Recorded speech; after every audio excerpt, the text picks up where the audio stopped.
guys, welcome back to the channel where we are looking at NFT games, and today we're looking at Illuvium 0. So if you're over on Discord for a little bit, Johnny has been leaking a lot of stuff over there, so I just want to give kind of a quick summary of what he's been going over. But before we get into the video, it has been 3 days since we did our giveaway video. Thank you for everyone who registered. I believe we have well over 100 YouTube comments on that video. Now make sure guys that you do subscribe to the channel, turn on the notifications. I'm going to be doing the give backs every single month, and I'm going to do it randomly. That way it is people who are actually active in the channel watching the content that we are created, so we can get more in depth with the giveaways. And as the channel does grow, it is going to get larger, guys. We got milestones set up. We got a bunch of different things on YouTube that we're going to set up with this channel. So here we are. So this is the random comment generator. This is what we're going to do. So popping in the URL of the video, we're going to filter out the duplicate users because we do not want people who reply to a lot of comments. As much as I like it, we do not want them duplicated right there. So we have 102 unique comments from the video for the entry. Again, thank you guys for going in there and watching the videos. It got, I think we're over 1,000 views already on that one, which is absolutely phenomenal considering the channel is still new. So we're going to start the raffle and pick a random comment, guys. And there it is. There are the comments. The winner is King Coin. Giveaway is a great idea. Absolutely love it. Go ahead and hit me up on the channel or hit me up on Discord. That way I can get you the 0.5 SILV, which who knows what the price is going to look like for the land. It could be a possible land, but you can also keep it to use it to purchase things within the Illuvium game itself, because that is going to be the currency to use in game. So very cool. Again, congratulations to King Coin. Reach out to me and we will get it all set away. So let's go ahead and we'll get into the Illuvium 0. So here it is, guys, the big base building event. You can see we are going to stream this when the land sale does come live, so January. And what I'm thinking is just opening up the YouTube channel so people can come and go as they're going through the land sale, and they can see and even go back and look at how the first one set. So we're going to take a little bit of time out. We're going to be able to go ahead and build up some of the land and hopefully get this process really started and see exactly how smooth everything goes through with the Illuvidex and how the land sale does function.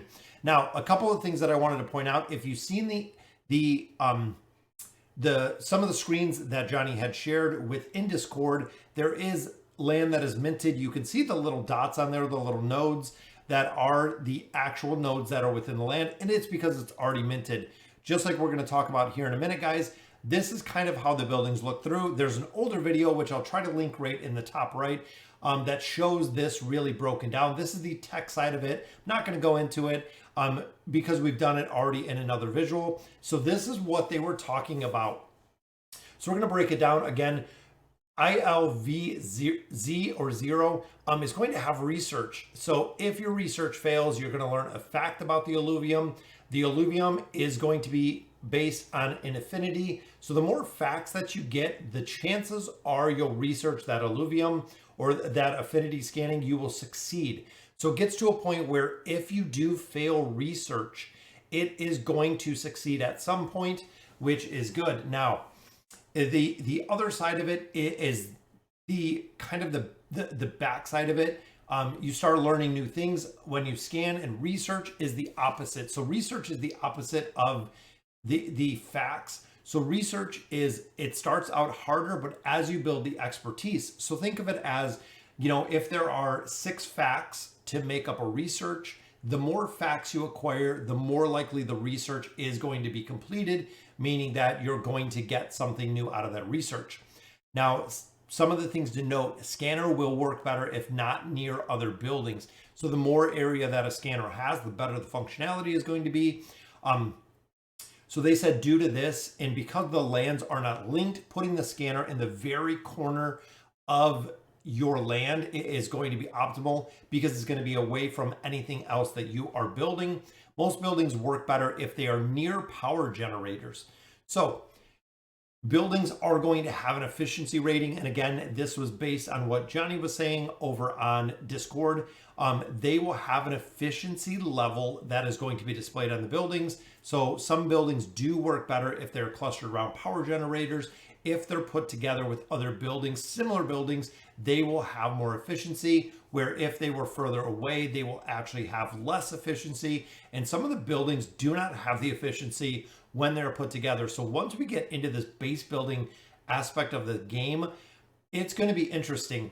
Another thing I did want to point out is the converters. Converters will pull less resources from their passive generation if they're all in one spot. That's right. So if they are all in one spot, they will pull less resources.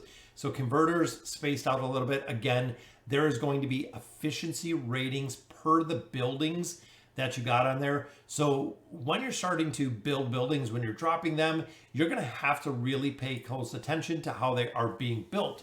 Now the blueprints, a lot of players were wondering, how is this going to work?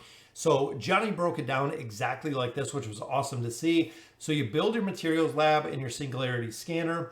You do have to have a couple other buildings prior to this, but those are the two key buildings. Click scan, confirm the cost of the scan. Now, it is going to have a cost associated with it. Every time you scan, succeed or fail, there is still going to be a cost. Have to wait a set amount of time. Check the results, hope you discovered something, which it is either going to be a blueprint or it's going to be a fact that you get. Then you'll go to the materials lab, click research, choose what type of alluvial skin you want to research based on the data you got in step 4. That is right, guys. So you do the scanning piece. As a result of the scanning piece, then you start the research piece. So it is a two-step process. Choosing if you are researching weapons or armor.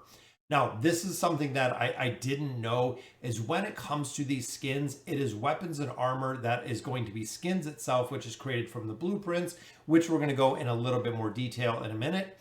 Confirm cost, wait, check results, and hope you researched the blueprint. Once you have the blueprint, you will control the blueprint. The blueprint is an actual NFT, which from the ILV0 game, the blueprints are what you're going to keep. Again, they are the NFTs. This makes a big difference because when the main Illuvium game launches, all of the land that we get, all of the development, all of the building, the structures, everything that is on your land is going to be wiped to ground zero. And again, I do really stress this in the videos, it is going to be wiped to ground zero. When it goes back to ground zero, the only thing you are going to maintain is the blueprint NFTs. That's it. And Johnny even shared that there's going to be, I believe, 10 of them on the ILVZ. So if you do buy land now, chances are you're going to have all 10 of the blueprints when the game actually goes live. Now, looking at using the blueprints, this is the bridge between both games. So looking up ingredients for skins and items, using a library of free non-skinned item blueprints. So you can actually look up ingredients for the skin and for the item within, there's kind of a search functionality within the Illuvidex. The ILVZ, so 0 blueprints can be used multiple times. They're not burned when they're used, but ultimately, if I want to craft an item in the main game, I have to get a blueprint that is coming from Illuvium 0. So let me say that again. So if you're playing the main Illuvium game, when you're getting a blueprint, step 3, get the blueprint from Illuvium 0, which in itself involves scanning and research, which as we just seen, that is what comes from Illuvium 0. So me being a landowner, I create a blueprint. Let's say it's for, Arcanon level 3 gloves or tier 3 gloves. That blueprint will be sold to the market. And from there, players can purchase it. One player can purchase it once they own the blueprint. Essentially, they can get the resources, the ingredients, and the resources. They can craft the item that they're looking to craft. Then the blueprint can just be put back on the market again to be sold again. So it's going to be kind of a cycle, and this is really dependent on what skins you're looking to build within the game, because again, the weapons and armor are going to be in there. They've also talked about in the future possibly adding stats. That really makes a game changer when it comes to blueprints and the value of the blueprints. Other than, the cosmetic aspect of it, is if they take the blueprints and they start adding stats to these blueprints, it's going to send the price of, in my opinion, the price of land very, very high, and also the price of the blueprints could absolutely skyrocket. Now, also talking on Discord, they were talking about, you know, a couple of people getting together, guilds getting together, holding onto the blueprints, and kind of creating a supply and demand with blueprints. If you're looking for them, it seems like there's going to be a couple different ways, including Discord, to kind of talk to people to find blueprints that people are looking for. Because essentially, if I have a tier 4 and I'm farming it, I get a ultra rare blueprint.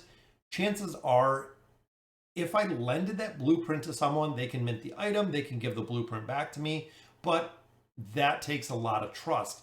I could sell the blueprint, and ultimately someone could buy it, craft what they need to, then sell the blueprint again. The blueprint will be the NFT. So once it does make it to the main game, mine and harvest resources you need from the main game. So again, this is the bridge. Get the fuel from IZ or the market. Combine ingredients to make the item, combine ingredients to make the skin, combine item and skin to make ultimately what you're looking to. So you'll get the ingredients to make the item, then you'll make the skin, then you'll combine them both, and that will ultimately make the item that you're looking to build. So there is going to be a massive part of this, and a lot of players don't understand with the world, the wide open RPG aspect of this game. You are going to collect not only the alluvials, but there is also going to be tons of ingredients that are scattered across all 7 regions that you're going to be required to make items and skins, is going out and actually collecting these with Mozart in the wide open RPG world, or the main game world.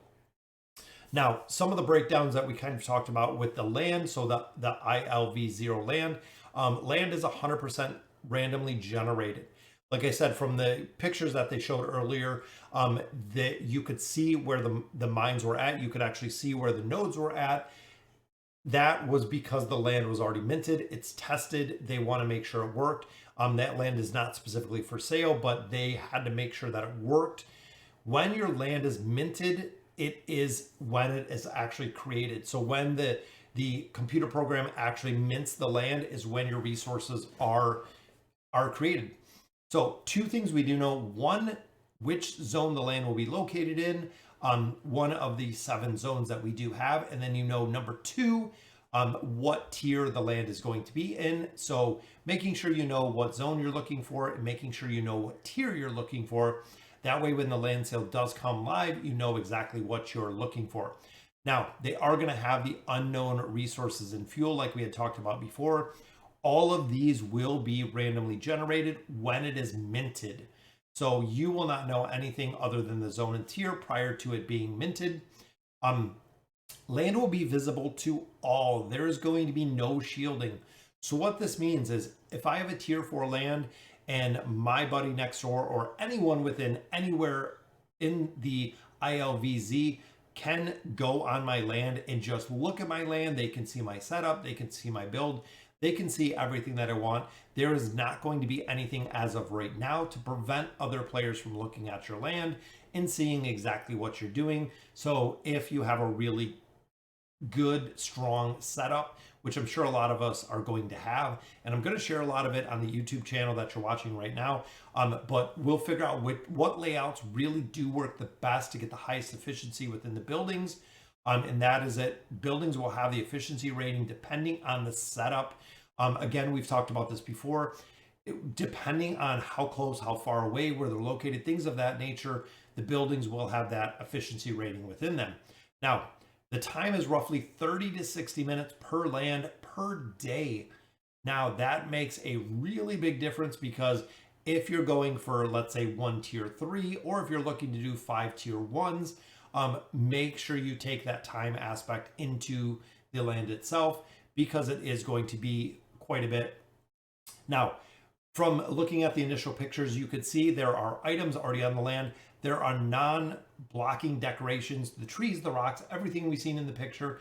They're just automatically destroyed when you build. So if you build a building on top of those, you don't have to remove them.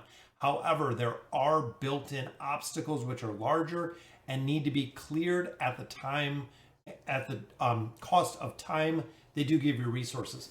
So again, similar to that we've seen to base builder games, when you get into here, you're going to have obstacles within there. You're going to have decorations that you can just go right over. The obstacles you are not going to be able to move, and the nodes you are not going to be able to move. So depending where your sites are, and again, they're randomly generated on the land.